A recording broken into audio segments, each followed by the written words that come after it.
त्यसो त यो परमाणु बम हिटलरसँग बदला लिन अमेरिकाले जर्मनीमा खसाल्नका लागि बनाएको थियो।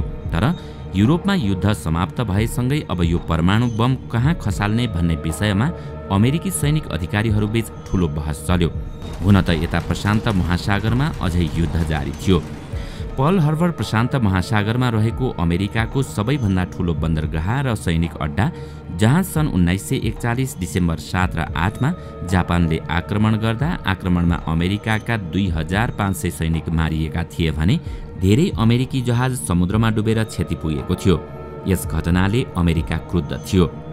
पर्ल हार्बरमा भएको आफ्नो नोक्सान देखेर अब अमेरिकाले जर्मनीमा खसाल्न तयार पारेको परमाणु बम जापानमा खसाल्ने निर्णय गर्यो।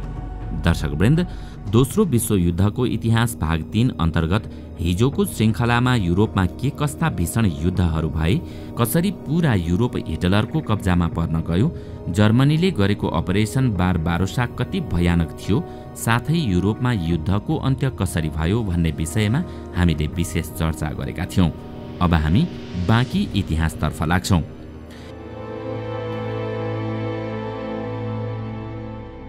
युरोपमा युद्ध समाप्त भए पनि यता प्रशान्त महासागरमा भने अझै युद्ध जारी थियो। पर्ल हार्बरको आक्रमणपछि दोस्रो विश्वयुद्धमा हाम फालेको अमेरिकाले प्रशान्त महासागरमा रहेका देश तथा आइल्यान्डलाई एक एक गर्दै जापानको कब्जाबाट मुक्त गराइसकेको थियो। सन् 1945 मे महिनामा जर्मन हारेको थियो भने त्यही महिनामा अमेरिकाले जापानको आकिनावा आइल्यान्ड आफ्नो कब्जामा लियो। अब जापानसँग आफ्नो पुरानो भूमि मात्र बचेको थियो। बाँकी सबै देश र आइल्यान्ड सन् 1945 सम्म अमेरिकाले जापानको कब्जाबाट मुक्त गराइसकेको थियो। अमेरिकाले जापानसँग समुद्री लडाईँ पनि लड्न सक्थ्यो, तर त्यसका लागि धेरै सैनिक र हतियार खर्च हुन्थ्यो। यसैबीच अमेरिकाले सतर्कतापूर्वक परमाणु हतियार अर्थात् न्युक्लियर बमको सफल परीक्षण गरिसकेको हुँदा अब उसले आफ्नो शक्तिशाली परमाणु हतियार जापानको हिरोसिमामा खसाल्ने तय गर्यो। सन् 1945 अगस्त 6 का दिन अमेरिकाले जापानको हिरोसिमा शहरमा दुनियाँको पहिलो परमाणु बम खसाल्यो, जुन बमको एकै झड्कामै झण्डै 1 लाख मानिसहरूको मृत्यु भएको थियो। हुन त जापानको सबैभन्दा ठूलो शहर टोकियो थियो, तर यो शहर बम हमलाका कारण पहिले नै ध्वस्त भइसकेको थियो। यसकारण अमेरिकाले जापानको औद्योगिक शहर हिरोसिमामा बम खसालेको थियो। त्यसको 2 दिनपछि अर्थात् अगस्त 9 मा अमेरिकाले जापानको शहर नागासाकीमा अर्को परमाणु बम खसाल्यो, जसमा एकै पटकमा 80,000 मानिस मारिए। यी 2 घटनापछि जापानले सन् 1945 अगस्त 15 मा आत्मसमर्पण गर्यो। यो सँगै दोस्रो विश्वयुद्ध पनि समाप्त भयो। परमाणु बमको रेडिएसनका कारण जापानमा अनेकौं रोग फैलिए। त्यसपछि पनि हजारौं मानिस बिस्तारै मर्दै गए। दर्शकवृन्द, आखिर कसरी बन्यो परमाणु बम अनि जापानमा त्यसले कति क्षति पुर्यायो, यसको बारेमा हामीले विस्तृतमा अघिल्लो श्रृङ्खलाहरूमा चर्चा गरिसकेका छौं। यदि तपाईलाई अझ धेरै जान्न मन लागेमा हाम्रो डिस्क्रिप्सन बक्समा त्यसको लिङ्क रहेको छ, हेर्न नभुल्नुहोला। यहाँसम्म आइपुग्दा हामीले दोस्रो विश्वयुद्ध कसरी सुरु भएको थियो र कसरी अन्त्य भयो सबै थाहा पायौं। तर अब हामी दोस्रो विश्वयुद्धमा कति धनजनको क्षति हुन पुग्यो यसको बारेमा चर्चा गर्नेछौं। त्यसो त दोस्रो विश्वयुद्धमा जम्मा कति मानिसको मृत्यु भएको थियो भन्ने सही तथ्याङ्क दुनियाँमा कोही कसैसँग पनि छैन। हामीले इन्टरनेटमा हेर्यौं भने पनि फरक फरक तथ्याङ्क भेट्नेछौं। तर धेरैले विश्वास गर्ने तथ्याङ्क अनुसार दोस्रो विश्वयुद्धका क्रममा USSR का 2 करोडदेखि 2 करोड 70 लाख मानिस मारिएका थिए। मतलब त्यतिबेला USSR का 15% जनता यो युद्धमा मारिएका थिए। यसमा सेना र आम सर्वसाधारण दुवै थिए। त्यस्तै चीनका 1 करोड 50 लाखदेखि 2 करोड मानिस मारिएका थिए। त्यस्तै जर्मनीका 75 लाख मानिस मारिएका थिए भने जापानका 31 लाख मानिस मारिएका थिए।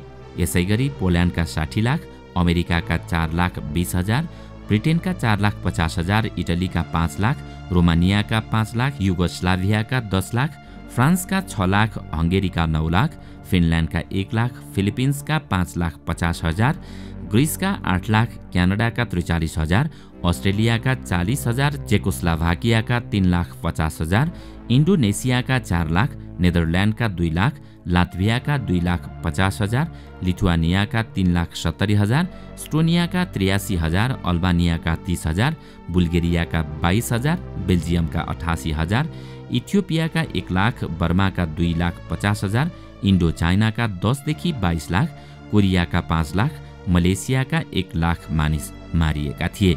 यस बाहेक पनि 1 लाख भन्दा बढी मानिस मारिने कैयौं देश छन्। यो युद्धमा सैनिक र आम जनता मिलाएर जम्मा 7 करोडदेखि 8 करोड 50 लाख मानिस मारिएका थिए। यसमा 2 करोडदेखि 2 करोड 50 लाख सैनिक थिए भने बाँकी 4 करोडदेखि 5 करोड सर्वसाधारण थिए। दोस्रो विश्वयुद्धको परिणाम। दोस्रो विश्वयुद्धपछि अमेरिका र युएसएसआर विश्वका 2 सुपर पावर बनेका थिए। योभन्दा पहिले ब्रिटेन सुपर पावर थियो किनकि आधा दुनियाँ उसको कब्जामा थियो। तर दोस्रो विश्वयुद्धमा ब्रिटेनको धेरै आर्थिक क्षति भयो। उसको अर्थव्यवस्था धराशायी भएको थियो। सुपर पावर बन्ने होडमा अमेरिका र युएसएसआर बीच सन् 1945 मै शीत युद्ध सुरु भएको थियो, जुन सन् 1991 सम्म चल्यो। पहिलो विश्वयुद्धपछि भएको भर्साइल सन्धिका कारण कैयौं जर्मन नागरिक जर्मनभन्दा बाहिर पुगेका थिए। त्यसकारण दोस्रो विश्वयुद्धपछि जोसेफ स्टालिनले एउटा पोलिसी ल्याए जस अन्तर्गत जो मानिस जुन देशका हुन् त्यही देशमा जान सक्ने भए। जर्मन नागरिकलाई जर्मनमा र पोल्यान्डका नागरिकलाई पोल्यान्ड जान अनुमति दिइयो। युएसएसआर त 15 देश मिलेर बनेको थियो, त्यसैले सबैभन्दा बढी नागरिक उसैका विस्थापित भएका थिए। यसको एउटै कारण थियो कि आफ्ना नागरिकका लागि कसैले यति ठूलो युद्ध गर्न नपरोस्। दोस्रो विश्वयुद्धभन्दा पहिले फ्रान्स र ब्रिटेन विश्वका शक्तिशाली देश थिए, तर हिटलरले यिनीहरूलाई कंगाल बनाइदिए। त्यसपछि विश्वभर रहेका उनीहरूका कोलोनी ढल्न थाले किनकि अब उनीहरूसँग पहिलाको जस्तो शासन गर्ने शक्ति थिएन।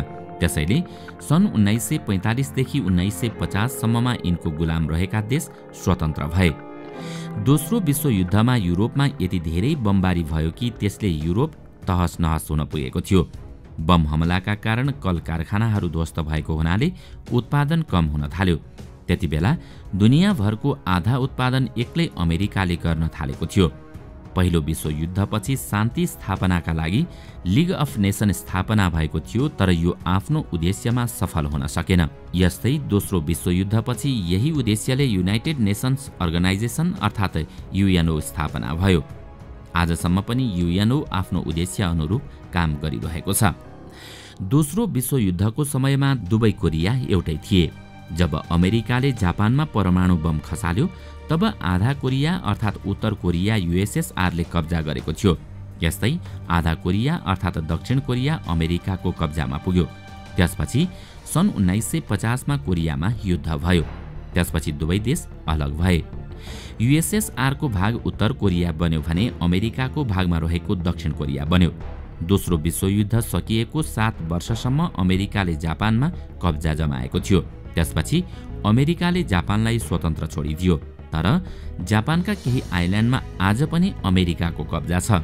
ओकिनावा आइल्यान्डमा अमेरिकाको सबैभन्दा ठूलो सैन्य अड्डा रहेको छ। यहीँबाट अमेरिकाले पूरा प्रशान्त महासागरलाई आफ्नो नियन्त्रणमा राखेको छ।